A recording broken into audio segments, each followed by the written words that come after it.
वो बिना कपड़ों के भाग रही थी और वह मदद की गुहार कर रही थी। वो रात का समय था। हेल्प मी कहकर वह मदद मांग रही थी। दोस्तों, जब एक गैंगरेप का शिकार हुई एक पीड़ित लड़की की ऐसी डरावनी कहानी और जब सुर्खियों में आया था, लोग जाने थे तो लोगों ने दांते तले उंगलियां दबा ली थी दोस्तों। और लोग सोचने पे भी मजबूर थे, क्योंकि उस लड़की के साथ यहाँ रात भर गैंगरेप की घटना को अंजाम दिया गया था। वो दिल्ली का वो रात। तो दोस्तों, पूरा मामला की मैं बात करूं तो वो साल 2017 का वो वाकया था। 17 मार्च 2017 की मैं यहाँ बात कर रहा हूँ। दिल्ली के, जब आपको बता दूं, पांडव नगर इलाके में लड़की के साथ हैवानियत की सारी हदें को पार कर दी जाती है 5 लड़कों की तरफ से। आपको बता दूं दोस्तों, दिल्ली के पांडव नगर इलाके के बस स्टैंड के पास वो बार बार वहीं घूमती और बार बार उस सड़क पे वो दौड़ रही थी। लिहाजा रात का समय था तो लोग दिखाई वहां पे कम थे दोस्तों। लोग वहां पे एक दो थे, और जिनकी भी नजर दोस्तों उस लड़की पे पड़ती, वो वाकई वहीं पे सोचने पे मजबूर हो जाता और उसकी आंखें बौखला जाती, क्योंकि वह लड़की दोस्तों बिना कपड़ों के सड़क पे दौड़ रही थी। अधमरा हालत में कहाँ जा रही है, उसकी दिमाग काम करना बंद कर चुके थे, और वह क्या कर रही है खुद उसे नहीं था पता। वह हेल्प मी कहकर रो रही थी दोस्तों, गिड़गिड़ा रही थी, मदद की गुहार कर रही थी, और वो रात का समय था। अब जिसकी भी नजर पड़ती दोस्तों वो सोच में पड़ जाता। और इसी बीच जहां बताया जाता है, जब लड़की सड़क पे दौड़ रही थी तो एक ऑटो वाले ने उसे देखा, और जिसके बाद उसकी मदद करनी चाहिए और अपनी गाड़ी उसने रोकी, और जिसके बाद झटपट लड़की उस ऑटो में बैठ भी गई थी। और जिसके बाद दोस्तों वो इतनी घबराई हुई थी, इतनी डरी हुई लड़की थी पीड़िता, की वो ऑटो से झट से उतर गई तुरंत, और जिसके बाद फिर से वो दौड़ना शुरू कर दी। दोस्तों, आपको बता दूं, उसके साथ जब रात भर गैंगरेप की घटना को अंजाम दिया गया, उसके दिमाग काम करना बंद कर चुके थे, और वो क्या कर रही है उसे अधमरा हालत में उसे खुद पता नहीं चल रहा था। और जिसके बाद वो हेल्प मी कहकर रो रही थी और लोगों से मदद मांग रही थी दोस्तों। लिहाजा बता दूं, ये रात का समय था तो लोगों का आना जाना कम था दोस्तों। तो आपको बता दूं, जहां एक महिला की नजर जब उस पर पड़ी तो महिला ने उसकी मदद करनी चाहिए, जहां जानकारी के अनुसार बताया गया है। जहां महिला ने, आपको बता दो, लड़की को अपने उसके पास शॉल था, उस शॉल से ढका, और जिसके बाद पुलिस को सूचना दी।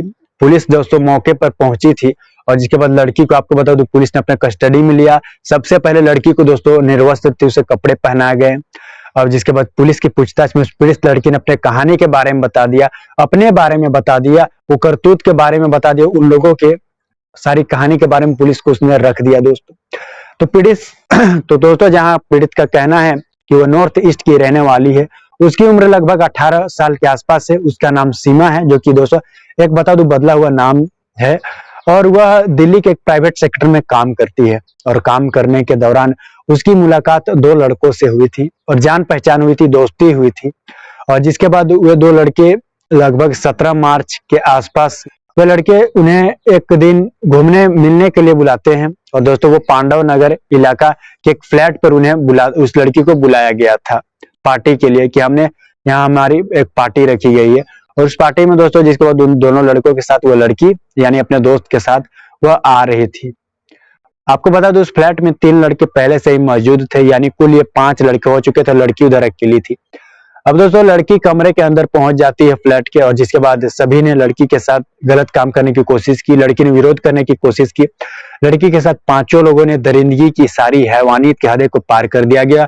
दिल्ली चीख उठा दोस्तों, जब उस लड़की के साथ ऐसी हैवानियत की हदें पार कर दी जा रही थी। वो चीख रही थी, चिल्ला रही थी, लिहाजा मदद के लिए उसकी कोई ना आ सका, क्योंकि कोई उसकी आवाज न सुन सका। तो लड़की के साथ पूरी हैवानियत की हदें को पार कर देते दोस्तों, रेप की घटना को अंजाम देते हैं। लड़की के, आपको बता दो, लड़की निर्वस्त्र हालत में थी, और उन सब का दोस्तों प्लान था उन आरोपियों का कि रेप के बाद लड़की की हत्या कर देना है। लिहाजा लड़की को महसूस हो गया कि उन्हें वे लोग मार डालेंगे। तो दोस्तों, वह नग्न हालत में, निर्वस्त्र हालत में, वो आपको बता दो बालकनी से ही, जहां जानकारी को अनुसार बताया जाता है, वो बालकनी से ही कूद गई अपनी जान बचाने के लिए। और जिसके बाद सड़क पे वो दौड़ना शुरू कर दी, वही अधमरा, वही हालत में दोस्तों, और बचाने के लिए वो बचाओ बचाओ कहने लगी। तो दिल्ली का वो रात था दोस्तों, जब वो लड़की के साथ हैवानियत की हद पार कर दी गई। आपको बता दो दोस्तों, 5 लड़कों की जहां पहचान कर ली गई थी, 2 लड़कों को तो वो अच्छे तरह से जानते थे, क्योंकि वो उसके दोस्त थे, और बाकी उनके दोस्त वे 3 लोग थे। तो सभी की पहचान की गई, सभी को जहां पर अरेस्ट किया गया था दोस्तों, विभिन्न धाराओं में मामला दर्ज किया गया था दोस्तों। तो दोस्तों, इस घटना से दिल्ली में सनसनी सी फैल गई थी और हर कोई इस मामले को जानकर हैरान था और सोचने पे मजबूर था दोस्तों, क्योंकि इस लड़की के साथ जो हैवानियत हुई वो वाकई यहाँ सोचने वाली बात है। इस कहानी में इतना ही। अगली क्राइम की तय में मुलाकात होगी। दोस्तों अभी के लिए इतना ही। जय हिंद, जय भारत।